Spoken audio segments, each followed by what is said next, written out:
வணக்கம் நண்பர்களே, முக்கியமான சில டாபிக்ஸை இந்த பதிவில் பார்க்க போகிறோம். முதல் டாபிக் என்ன பார்க்க போகிறோம் அப்படின்னா, ராகுல் காந்தியை சமீபத்தில் உச்சநீதிமன்றம் கண்டிச்சிருந்தாங்களே, 2000 ஸ்கொயர் கிலோமீட்டர் நிலத்தை சீனா ஆக்குப்பை பண்ணிட்டாங்க அப்படின்னு ஆதாரமற்ற குற்றச்சாட்டை முன் வச்சிருக்காரு. டிஃபமேஷன் கேஸ் விழுந்திருக்கு. அந்த கேஸில் தான் உண்மையான இந்தியராக இருந்திருந்தீங்கன்னா இப்படி பேசியிருப்பீங்களா அப்படின்னு சொல்லிட்டு உச்சநீதிமன்றம் புட்டு வச்சாங்க. இப்போ பாஜகவினர் மேலும் சில பட்டியலை ரிலீஸ் பண்ணுறாங்க. இது ஃபர்ஸ்ட் டைம் கிடையாது. உச்சநீதிமன்றம் ராகுல் காந்தியை கண்டிக்கிறது, குட்டு வைக்கிறது இது ஃபர்ஸ்ட் டைம் கிடையாது.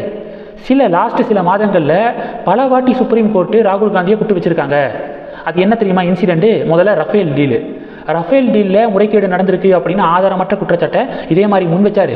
அப்போ சுப்ரீம் கோர்ட்டு குட்டு வச்சுச்சு. அடுத்து சாவர்கர் குறித்து இழிவாக பேசியிருந்தார்.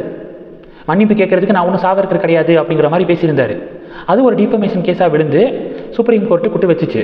மூணாவது, மோடி சமூகத்தை இழிவுபடுத்திய விவகாரத்தில் சுப்ரீம் கோர்ட்டு குட்டு வச்சுச்சு. நாலாவது, இப்போ இந்தியா சீனா விவகாரம், 2000 ஸ்கொயர் கிலோமீட்டர் நிலத்தை சீனா ஆக்கிரமிப்பு பண்ணிட்டாங்க அப்படின்னு சொன்னார்ல, இந்த விவகாரத்துலையும் குட்டு வச்சிருக்கு. அதனால ராகுல் காந்தி சுப்ரீம் கோர்ட்டுக்கிட்ட குட்டு வாங்குறது இது ஒன்றும் புதுசு கிடையாது. என்னமோ புதுசு மாதிரி ஏன் காங்கிரஸ் கதறிக்கு இருக்காங்க அப்படின்னு பாஜக பதிவு போட இப்போ பாஜக காங்கிரஸிலேயே பெரிய பஞ்சாயத்து வெடிச்சிருக்கு. இது முதல் டாபிக். ரெண்டாவது டாபிக் என்ன பார்க்க போகிறோம்? ரெண்டாவது டாபிக், சென்னை யூனிவர்சிட்டி இருக்குது பார்த்தீங்களா, சென்னை யூனிவர்சிட்டியுடைய ஊழியர்கள், ஆசிரியர்கள் மற்றும் அலுவலர்கள் கூட்டாக ஒரு அறிக்கை வெளியிட்டிருக்காங்க. நாளை காலை 10 மணிலிருந்து காலவரையற்ற போராட்டம், உள்ளிருப்பு போராட்டம் அப்படிங்கிறத இப்போ அறிவிச்சிருக்காங்க. 8 அம்ச கோரிக்கைகளை வலியுறுத்தி இந்த உள்ளிருப்பு போராட்டம் நடக்கும் அப்படின்னு சென்னை யூனிவர்சிட்டியுடைய ஊழியர்கள் அறிக்கை வெளியிட்டது பெரிய பரபரப்பை ஏற்படுத்தியிருக்கு. இது ஒரு பக்கத்துனா, இன்னொரு பக்கத்து சென்னையில் தூய்மை பணியாளர்கள் 7வது நாளாக போராட்டம் அப்படிங்கிற ஷாக்கிங் ரிப்போர்ட் கிடச்சிருக்கு. ரிப்பன் மாளிகை இருக்குல்ல, ரிப்பன் மாளிகைக்கு முன்பாக தூய்மை பணியாளர்கள் 7வது நாளாக போராட்டம் நடத்திக்கிருக்காங்க. சென்னையில் சில மண்டலங்களில் பார்த்தீங்க அப்படின்னா தூய்மை பணியாளர்கள் ப்ரொடெஸ்ட் நடத்துகிறாங்களே, அதனால அங்கே குப்பைகள்லாம் அள்ளப்படாமல் அப்படியே இருக்குது. அதனால துர்நாற்றம் வீச தொடங்கியிருக்கு. ஸ்கூலுக்கு தங்களுடைய பிள்ளைகளை விடக்கூடிய பெற்றோர்கள் இங்கெல்லாம் போகும்போது, அந்த சைடாக போகும்போதெல்லாம் பயங்கர கப்படிக்குது, துர்நாற்றம் வீசுது அப்படிங்கிற மாதிரியான ரிப்போர்ட்டு வெளிவந்திருக்கு. இது திமுக கவர்மெண்ட்டுக்கு பெருத்த சிக்கலை ஏற்படுத்தியிருக்கு.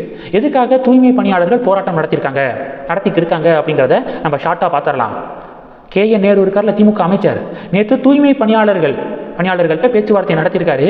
ஆனால் அந்த பேச்சுவார்த்தை தோல்வியில் முடிஞ்சிருக்கு. அதனால ப்ரொட்டஸ்ட் இன்னும் கண்டினியூ ஆகிருக்கு அப்படிங்கிறத பார்க்குறோம். என்ன பிரச்சனை? சென்னை மாநகராட்சியில் தண்டையார்பேட்டை, ராயபுரம், திருவிக நகர் அப்படிங்கிற மண்டலங்கள் இருக்குது. அம்பத்தூர், அண்ணா நகர், இந்த 5 மண்டலங்கள் இருக்குது பார்த்தீங்களா. இந்த 5 மண்டலங்களை தவிர பிற மண்டலங்களில் பார்த்தீங்கன்னா தூய்மை பணியை தனியார்கிட்ட கொடுத்துட்டாங்க சென்னை மாநகராட்சி. மறுபடியும் சொல்கிறேன், தண்டையார்பேட்டை, ராயபுரம், திருவிக நகர், அம்பத்தூர், அண்ணா நகர், இந்த 5 மண்டலங்களை தவிர பிற மண்டலங்களை அதனுடைய தூய்மை பணியை தனியார்கிட்ட கொடுத்துட்டாங்க சென்னை மாநகராட்சி.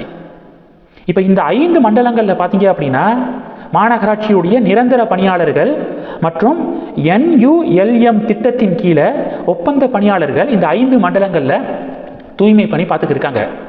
இப்போ இந்த 5 மண்டலங்களையும் தனியார்கிட்ட ஒப்படைக்கிறக்கூடிய சில பேச்சுவார்த்தைகள் நடந்துக்கிருக்கு அப்படின்னு தூய்மை பணியாளர்கள் சொல்கிறாங்க. அப்போ இந்த 5 மண்டலங்களும் தனியார்கிட்ட போயிருச்சு அப்படின்னா நிரந்தர பணியாளர்களாக இருக்கக்கூடிய எங்களுடைய ஃபியூச்சரை கேள்விக்குறியாயிரும். ஒப்பந்த பணியாளர்கள் இருக்காங்களே, ஒப்பந்த பணியாளர்களை வேலையை விட்டு தூக்க தனியார் முடிவெடுப்பாங்க. அதனால ஒப்பந்த பணியாளர்களை பணி நிரந்தரம் பண்ணணும் அப்படிங்கிறத வலியுறுத்தியும், இந்த 5 மண்டலங்களை தனியார் வசம் ஒப்படைக்கக்கூடாது அப்படிங்கிறத வலியுறுத்தியும் தூய்மை பணியாளர்கள் 7வது நாளாக போராட்டம் நடத்திக்கிருக்காங்க. தனியார்கிட்ட போனுச்சுன்னா வேலை இழப்பு, ஊதிய குறைப்பு, பணி பாதுகாப்பு, இதில் எல்லாம் பிரச்சனை வரும். அதனால தனியார்கிட்ட போகக்கூடாது அப்படிங்கிறது அந்த தூய்மை பணியாளர்களுடைய டிமாண்டு.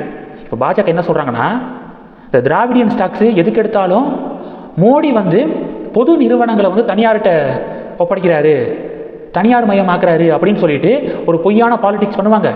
ஆனால் திராவிட மாடல் கவர்மெண்ட்டில் தூய்மை பணி தனியார் வசம் ஒப்படைக்கப்படுது, இது சரியா அப்படின்னு சொல்லிட்டு பாஜக கேள்வி கேட்டு செக் வைக்கிறாங்க.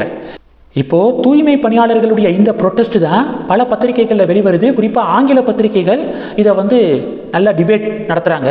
ஆனால் தமிழக மீடியாக்கள் வழக்கம் போல் அமைதி காக்குறாங்க அப்படிங்கிறதான் வேதனையின் உச்சம். இப்போ அண்ணாமலை என்ன பண்ணியிருக்காரு அப்படின்னா, டெல்லி மேலிடத்துக்கு ஒரு ரிப்போர்ட்டை அனுப்பியிருக்காரு. திமுக அரசு மீது மக்களும் பயங்கர கோபத்தில் இருக்காங்க, ஆன்டி இன்கம்பன்சி பீக்கில் இருக்குது, அரசு ஊழியர்களும் திமுக கவர்மெண்ட் மீது அதிருப்தியில் இருக்காங்க. ஏன்னா திமுக பல தேர்தல் வாக்குறுதிகளை, அரசு ஊழியர்கள் சம்பந்தப்பட்ட வாக்குறுதிகளை நிறைவேற்றலை. ஒப்பந்த பணியாளர்களை பணி நிரந்தரம் பண்ணுவோம் அப்படின்னு சொன்னாங்க எலெக்ஷனுக்கு முன்பாக. ஆனால் இன்னும் பணி நிரந்தரம் செய்யப்படலை. அடுத்து பழைய ஓய்வூதிய திட்டத்தை கொண்டு வருவோம்னு சொன்னாங்க, அது இன்னும் கொண்டு வரப்படலை. இதனால அரசு ஊழியர்கள் அதிருப்தியில் இருக்காங்க. இப்போ பாருங்க, தூய்மை பணியாளர்கள் சென்னையில் 7வது நாளாக போராட்டம் நடத்துகிறாங்க.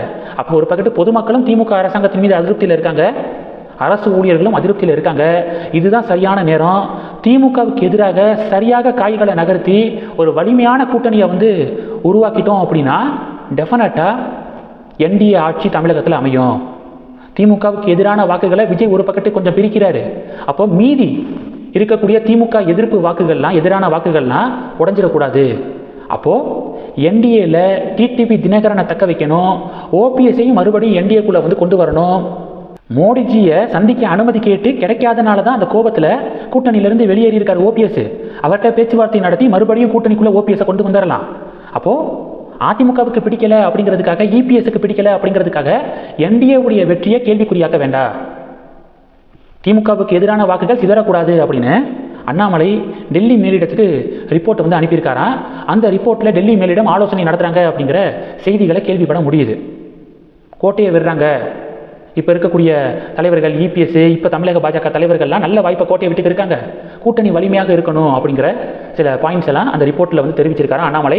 என்ன நடக்குது அப்படிங்கிறத பொறுத்திருந்து பார்க்கலாம். இந்த டாபிக்ஸை பற்றி உங்களுடைய பார்வைகளை மறக்காமல் கமெண்ட் பண்ணுங்கள். தொடர்ந்து கணக்கில் இருங்க. அடுத்தடுத்து நிறைய பதிவுகளை பார்க்க போகிறோம். நம்ம சேனலுக்கு சப்போர்ட் பண்ணணும் அப்படின்னு ஆசைப்பட்டீங்கன்னா நான் பேசக்கூடிய வீடியோக்கு கீழே நன்றி அப்படிங்கிற ஆப்ஷன் இருக்குது. அதை கிளிக் பண்ணி உங்களால் முடிந்த தொகையை சேனல் வளர்ச்சிக்காக கொடுத்து உதவி செய்யலாம். இல்லை ஜாயின் பட்டனை கிளிக் பண்ணி நம்ம சேனலுக்கு மெம்பராக ஆகலாம்.